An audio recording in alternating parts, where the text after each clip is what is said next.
Hey everyone, it's Stuart with Franklin Hill Ventures. Thanks for stopping by our weekly update video.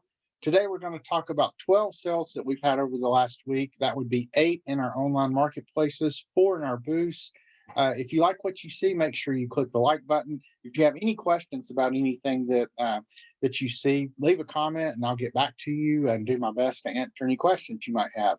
So let's go ahead and get started. Let me get my screen shared here and we'll jump straight into the online sales. So the first item is this faux Jade Asian figurine. And by faux, I mean plastic. It's just a plastic figurine from the 1970s. It did have really great detail and, kind of had a translucent look to it.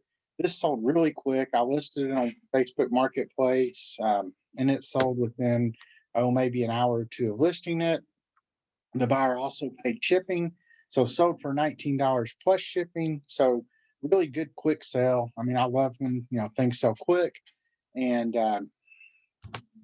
not a lot else to say about that piece. But if you do see, figurines, I have really good luck selling them, especially ones that are unique, a little different. And this isn't one that I've really ever seen before. So next, we have this vintage light fixture. It's from Porcelain, so it's a porcelain light fixture. I believe it's the kind that would go over a vanity in your bathroom. It has the double light sockets with a pull chain. This is a good example of something that sometimes just a change of venue is it's good to try to sell something. We had this in one of our booths for I don't know, a couple of months and it never sold. It just sat there. It really didn't display very well. It doesn't sit flat because the screw in the back. And pulled it out of the booth, put it online, and it sold within a couple hours of getting it on Facebook Marketplace. Um, you know, and buyer paid $32. We did ship it for free. So take about, $8 out for shipping. That's still a really good sale. Had a nice floral design. I'm sure, I always wonder what people are going to use it for. I like to think that, perhaps they were remodeling a house and, this will be put into an old house. So next, moving on to eBay now. This is a our flag print from 1940, and it's by an artist named Fred Tripp.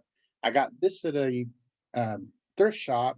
I happened to be walking in the door, and they were coming out of the back room with this, and I saw it in the cart from across the room.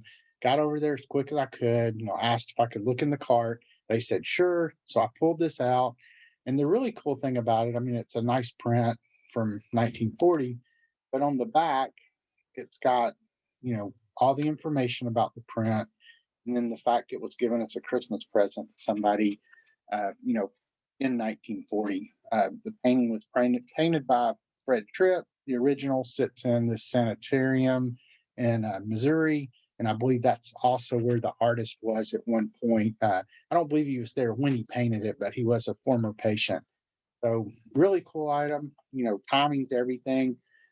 Whether it's yard sales or thrift shops, it's all about getting there at the right time. And I just happened to walk in at exactly the right time for this piece. It actually sold for $40 plus shipping. I did accept a best offer on this. The next item is this set of 6 crab napkin rings.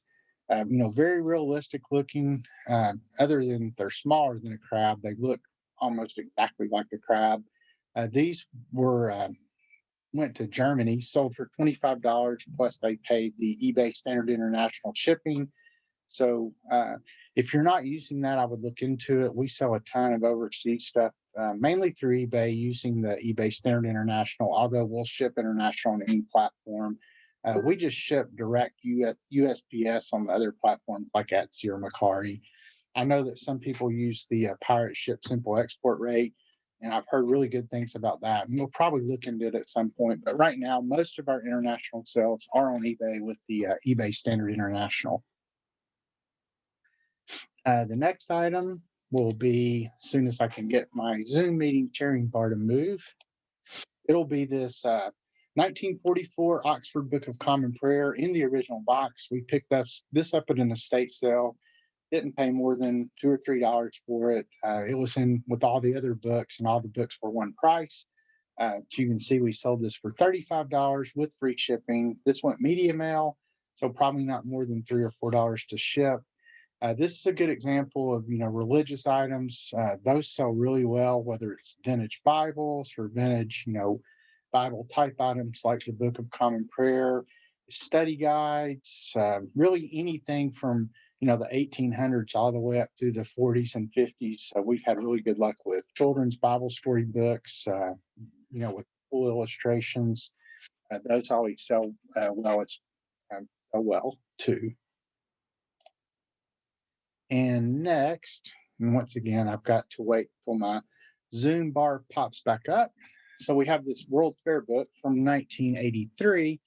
And the main reason I show this, it wasn't a huge seller, as you can see, $15 for free shipping. And that would have gone medium mail as well. So a couple of bucks to ship, probably paid $2 or so, a dollar or two at a thrift shop. And but the main reason I show this is I'm from Knoxville, still live in Knoxville, and I went to the World Fair at least 135, if not 150 times. My buddy and I would jump on the bus in South Knoxville, go all the way down to downtown where the World's Fair was, and spend every day, all day there in the arcade playing Donkey Kong, Pac-Man. Those are the two main ones I remember from that time. We'd ride the Enterprise, which was the ride that would spin like this and then start lifting up. And occasionally we'd go, do something educational and go to the pavilions that represented the various countries. But, we were spending 90% of our time in the arcades, which you can see this book just had pictures from the whole run of the World's Fair. So it was really neat to look at the pictures. And then the next thing is this set of 8 aluminum tumblers from Japan. Best I can tell in the research I did, they're probably from the 1960s. So we got these at an estate sale. I believe we paid around $2 or $3 for them. And once again, these were really quick sellers. We listed them, sold within, I think, 2 or 3 days. And I was excited because this was my second Poshmark sale. I've just started doing Poshmark and getting used to the whole social aspect of having to share listings and like listings and follow people. And, it's completely different than most of the other platforms we're on. I actually had sold one other, this is the 5th item I've sold, but just my second sale. I guess the first thing I sold was 4 things to one person. So excited to have another Poshmark sale. This was $20. The buyer also paid shipping. So thought these were really, really cool glasses, and hopefully they'll look good on somebody's bar. I don't remember exactly where they went to, but I'm sure they'll put them to good use.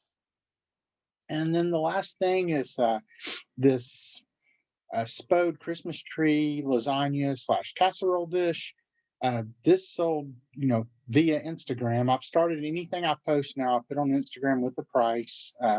And really, my only expense with that would be if somebody's, paying through PayPal. I have PayPal fees. This one actually happened to sell local to somebody who we know, and they saw it on there. So this was a $25 sale, no fees at all. So I think we paid maybe $3 for this at a thrift shop. So really good sale and a very quick sale. I think is we listed it on one day and it sold the very next day. So let's go ahead and jump over to the things that we sold at the booth this week. And the first thing is this really cool display case. I got this at a yard sale. I think I paid maybe $4 or $5 for it, and it's been at our booth in Clinton for a while. We typically will put more on items like this than we would just other items because they're multifunction. This actually you can put stuff on it. So, if we sell this, we end up having to replace it with something else and put more stuff on it. So anytime we have a display case or a table, shelves, any of those types of things that we're going to sell as well, we'll inflate the price a little bit. And this one sold for $67, I believe it was. And it's a good problem to have, but the problem is, when you go into your booth, all these ducks are, on the floor, and you got to bring something new in and find a new home for all of them. But that was one of our sales. And I can't even remember now what this, it was an older store display case and it had the name of the store on the back, but I can't remember now what it was. The next thing would be this Drew Holland casserole dish, which is right here. We also have a Drew Holland saucepan, but it was the casserole dish that's sold, and it sold for $24. And we picked up a whole box of this Drew Holland stuff at a yard sale um, sometime, I believe it was earlier this year, and effectively probably have about $5 in each piece. And as mentioned, sold that one for 24. The Drew Holland stuff's really cool. It's like a robin's egg nest or robin's egg color, and it's cast iron coated by the porcelain or ceramic.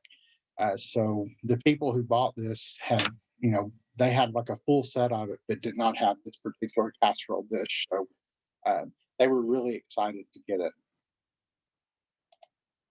And next we have this lightning rod, and this is a good example of sometimes patience is a virtue. We bought this at an auction, I don't know, I think last year. So we had it, probably close to a year, if not a little more. And it was a real space eater in the booth. And this was at our Bearden uh, booth in Knoxville. And I think we paid 20 for it and it sold for 95. So it was a good sale. It just took a long time to sell, but people didn't ask for a discount or anything. So $95 minus the 10% we pay for the commission, not a bad sale. But it was a cool lightning rod with the metal rod and then the glass ball in the middle. And then the next thing, and really the last one that I'm going to talk about, is this 10 volume set of stories by English authors. This sold out of our Bearden booth as well. It sold for $58, and we picked this whole setup in the estate sale. It was either $1 or $2 a book, so somewhere between $10 and $20 in it. Sold it for $58. I took it out there, I think, last weekend, and it sold sometime during the week by the time I'd gone back the next time. So very quick seller. We actually have a companion set that's stories by foreign authors that's also out there, and it's either a 9 or 10 volume set as well. So I'm hoping that one will sell here shortly as well. I will give one honorable mention. Um, we've been really selling a lot of our jams and jellies. So, each jar is not a whole lot. We sell them for $6 a jar, 3 for 16. But we have sold so many of these things lately. Just yesterday, between yesterday and today, when I was working at our booth in Clinton, we sold 15 or 16 jars yesterday and 5 or 6 jars today. So we've been averaging somewhere between 30 and 40 jars a month. And we did half that just in one weekend this weekend. We're really excited about that. And, if you've got things that you're, kind of your area that you sell in, hey, don't be afraid to think outside the box. That's what we did with this. We had, never really sold anything like that. And I happened to be at another antique mall in another city, and somebody had things like this. There's nobody doing that where we are. Why don't we try this? So we found an Amish place that would private label for us, and they make all our items for us, and they're really, really good. We have so many repeat customers. I mean, somebody yesterday came in and bought 6 jars and said, "Hey, I bought 3 jars last weekend. We've already eaten it all, so I'm back for more." And we have people who stop in from out of town just to get this stuff. So, if you know, don't just stick to what always, take a chance and try something new. So, anyway, I believe that is all I have for this week. Make sure you visit www.franklinhillventures.com. That's got links to all our websites as well as all the different marketplaces we sell on. As mentioned, please click the like button if you like the video. Leave any questions in the comments and I'll get back to you. And I believe that's it. And we'll see you next time.